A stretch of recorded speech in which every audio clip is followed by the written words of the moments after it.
Hi everyone and welcome back to English Car. நம்ம இன்னைக்கு அதை பார்க்க போகிறோம்னா என் ஸ்டூடெண்ட் ஒரு கொஸ்டின் கேட்டேன். அந்த கொஸ்டினுக்கான ஆன்சர் என்ன அப்படிங்கிறத நம்ம டிஸ்கஸ் பண்ண போகிறோம். சென்டென்ஸ் பாருங்கள். I go to the gym every day. நான் தினமும் உடற்பயிற்சி கூடத்திற்கு செல்கிறேன். இதான் வந்து பார்த்தீங்கன்னா ஃபர்ஸ்ட் சென்டென்ஸ். இங்கே வந்து பார்த்தீங்கன்னா சிம்பிள் ப்ரெசன்ஸ் யூஸ் பண்ணியிருக்கோம். டெய்லி ஹேபிச்சுவல் ஆக்ஷன், நம்ம டெய்லி பண்ணக்கூடிய ஒரு ஆக்ஷனை வந்து பார்த்தீங்கன்னா சிம்பிள் ப்ரெசன்ஸை யூஸ் பண்ணலாம். அது எவ்ரி டேயாக இருக்கலாம், எவ்ரி மந்த்தாக இருக்கலாம், எவ்ரி இயராக இருக்கலாம், எதுவாக வேணாலும் இருக்கலாம். ஓகே, ஸோ அதுக்கு என்ன யூஸ் பண்ணால் சிம்பிள் ப்ரெசன்ஸ் யூஸ் பண்ணலாம். சப்ஜெக்ட் பக்கத்தில் ப்ரெசன்ட் ஃபார்ம் மாதிரி வேர்பை யூஸ் பண்ணும். ரெண்டாவது சென்டென்ஸ் பாருங்கள். Arun buys vegetables from the market every week. Arun சந்தையிலிருந்து எல்லா வாரமும் காய்கறி வாங்குகிறான். இங்கே வந்து பார்த்தீங்கன்னா சிம்பிள் ப்ரெசன்ஸ் தான் யூஸ் பண்ணியிருக்கோம். சப்ஜெக்ட் ஓகே சிங்குலருங்கிறது, அருண்கிற சிங்குலருங்கிறதால வேர்பு பத்தில் என்ன ஆட் பண்ணிக்கோம், எஸ் ஆட் பண்ணிக்கோம். Okay, so Arun buys vegetables from the market every week. இதான் வந்து பார்த்தீங்கன்னா சென்டென்ஸ். இப்போ அவன் கேட்ட கொஸ்டின், என்னோட ஸ்டூடெண்ட் கேட்ட கொஸ்டின் என்னன்னு பார்த்தீங்கன்னா, இங்கே எவ்ரிடே நான் டெய்லி போகிறேன் அப்படின்னு சொல்லுவோம். ஓகே, அதுக்காக என்ன யூஸ் பண்ணி எவ்ரிடே அப்படிங்கிறத யூஸ் பண்ணிக்கோம்.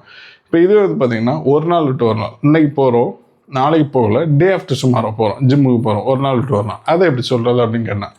Good question. அந்த கொஸ்டினுக்கான ஆன்சர் ரொம்ப சிம்பிள். இங்கே எவ்ரி டேக்கு பதிலாக என்ன யூஸ் பண்ணோன்னா every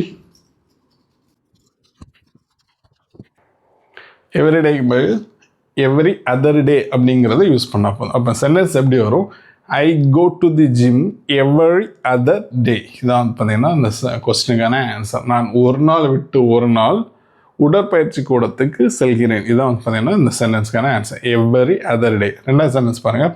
Arun buys vegetable from the market every other week.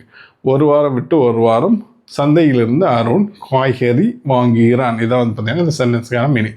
இதே மாதிரி பார்த்தீங்கன்னா every other month, every other year அப்படிங்கிறத யூஸ் பண்ணலாம். அப்போ ஒரு வாரம் விட்டு ஒரு வாரம், ஒரு நாள் விட்டு ஒரு நாள், இந்த மாதிரிலாம் மென்ஷன் பண்ண பதிலாக என்ன யூஸ் பண்ணலாம், எவ்ரி டேக்கு பதிலாக எவ்ரி அதர் டே, எவ்ரி வீக்கு பதிலாக எவ்ரி அதர் வீக் அப்படிங்கிறத நம்ம யூஸ் பண்ணலாம். இப்போ அவங்களுக்கு வந்து ஸ்க்ரீனில் வந்து 2 சென்டென்ஸ் தெரியும், தமிழில் தந்துருப்பேன். அந்த சென்டென்ஸ் வந்து பார்த்தீங்கன்னா இதே மாதிரி எவ்ரி அதர் அப்படிங்கிறத யூஸ் பண்ணி இங்கிலீஷில் ட்ரான்ஸ்லேட் பண்ணுங்கள்.